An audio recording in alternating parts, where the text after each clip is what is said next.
মাইরি মমতাদিকে সত্যি বলছি, লাভ ইউ দিদি। খুবই ধন্যবাদ জানাচ্ছি। আর আমি মনে করছি পশ্চিমবঙ্গ পুরো ভারতবর্ষের মধ্যে শিক্ষণীয়। শিখো, বাকিরা শিখো। মোদিজি সহ বাকি যারা আছেন ওই চামচা চুমচু, তোমরা একটু মমতাদিকে দেখা শিখো।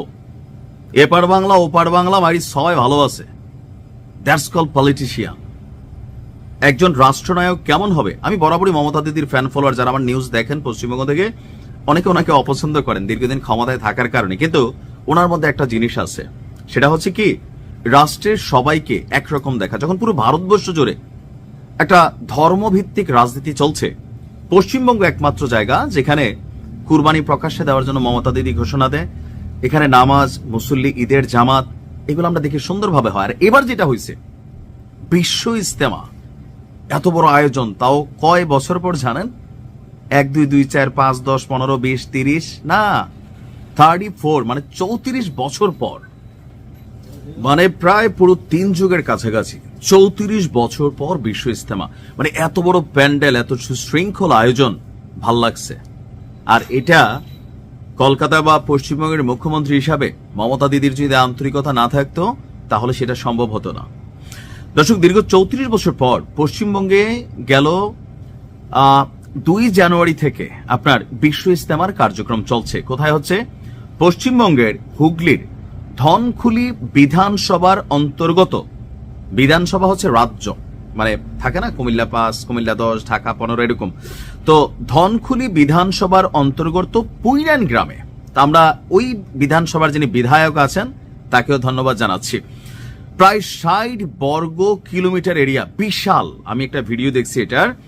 এই বিশাল জায়গা জুড়ে ইজতেমা আপনার চলছে, আর গতকালকে শেষ হয়েছে। আমি একদিন পরে করছি নিউজটা। ভারতের বিভিন্ন রাজ্য এবং বিভিন্ন দেশ থেকে, বাংলাদেশে তো বিশ্ব ইজতেমা হয়, সারা পৃথিবীর বিভিন্ন দেশ থেকে এখানে মানুষ আসে। আর যেহেতু এত বছর পর পশ্চিমবঙ্গে খুবই সুন্দর সুনিপুণ ভাবে 2 3 4 5 4 দিন ভেবে বিশ্ব ইজতেমার আয়োজন করার সাহস করেছে সে বিধায়ক বা মমতা দিদির সরকার। এত সুন্দরভাবে শেষ হয়েছে, আরেকবার ধন্যবাদ। বারবার খালি ধন্যবাদ আসতেছে। তো এখানে সারা ভারতবর্ষ প্লাস সারা পৃথিবী থেকে ধর্মপ্রাণ মুসল্লি যারা, তারা সেখানে জয়েন করেছেন। প্রশাসন বলছে ইজতেমায় আগত মুসল্লিদের জন্য রাখা হয়েছিল একাধিক ব্যবস্থা। প্রায় 10 থেকে 12 লক্ষ মানুষ ইজতেমা প্রাঙ্গণে জুমার নামাজ আদায় করেছিল।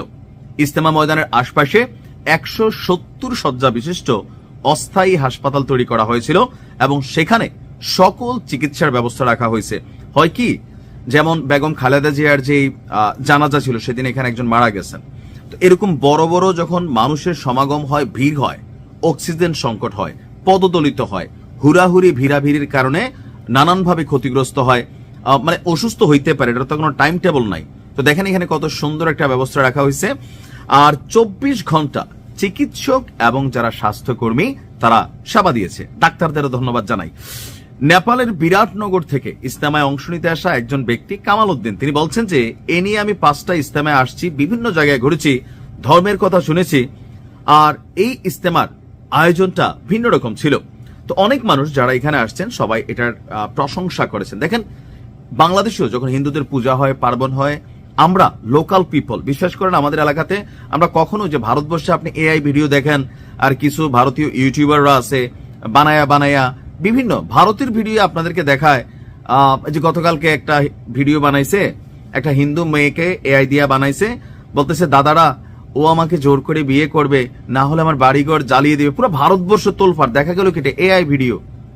ভাই এগুলাতে কিন্তু বিভ্রান্ত হবেন না। 2-1টা জায়গায় ঘটনা ঘটে, বাট ম্যাক্সিমাম পলিটিক্যাল ইস্যুতে। বাংলাদেশের মানুষ যেমন হিন্দু, মুসলিম, খ্রিস্টান, বৌদ্ধ, আমরা চাই সম্প্রীতির বাংলাদেশ, যার যার ধর্ম যার যার অনুষ্ঠান পালন করবে। আমরা পারলে সহযোগিতা করবো, নয়তো দেখবো না, তো খুশি হব যে আমার দেশের আরেকটা ধর্মের মানুষ এতটা ভালো আছে, তারা তাদের কর্ম পালন করতেছে। তো ভারতবর্ষে এই কঠিন সময়ে মমতাদির এমন দুঃসাহসকে ধন্যবাদ দিয়ে আজকের ভিডিও শেষ করছি। ভালো থাকুন।